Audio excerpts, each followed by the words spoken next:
3. Folks, I'm back here again with Miss Patty Colbert, the bossette, Executive Director of the Mustang Heritage Foundation.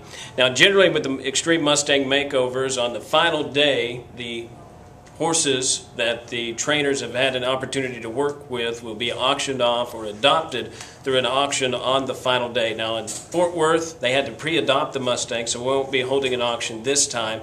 But an upcoming event in Nebraska and Tennessee, there will be a Mustang auction.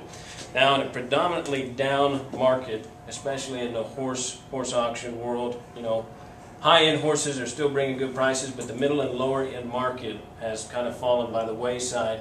And yet, I've seen these Mustangs with 90 or 120 days training bring $8,000 and $10,000. What do you think the reason for this is? Well, I think that when you get a horse that has a story, that has a freeze mark, that you can, when you go on the trail ride or you go to a competition and you can say, you know, my horse was wild, he was gathered from Nevada, you know, and they're good looking and athletic, that it just means something to people. I think it's added value. You know, we kid around, as you've heard us during the auctions, and say, hey, you know, if you're single and you're looking for a date, ride a Mustang because it's got that freeze mark. Somebody's going to ride up and try to ask you about it. You know, don't waste your time on findadate.com. So it's really, I think, again, it's that story, Justin. It's that engaging component of the value. Plus, these are pretty dadgum handy little horses. I mean, when you see in 100 days, the bond they make with humans, because it's their first human bond, and then the talent, the just kind of general great talent, great feet, great legs.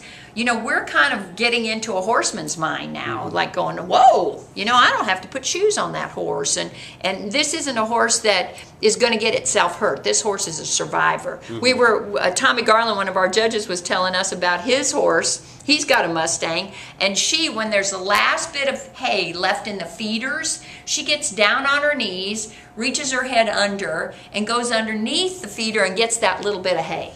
And that's the way the mentality of these horses are. They know how to take care of themselves. So I think there's value in that. So, you know, that's why that we're averaging, you know, a good price, and the exceptional ones are exceptional, just like in the horse industry. It's a lot of fun. That's right, folks. So if you're looking to adopt a great, well-trained American Mustang, we'll be back in Nebraska at the end of September. We'll have another adoption at the end of October in Murfreesboro, Tennessee, so you want to make sure and attend those events. Again, email me, visit my website, TennesseeAuctioneer.com. This is Justin with Life Behind the Mic. Stay hooked. And you can quit anytime.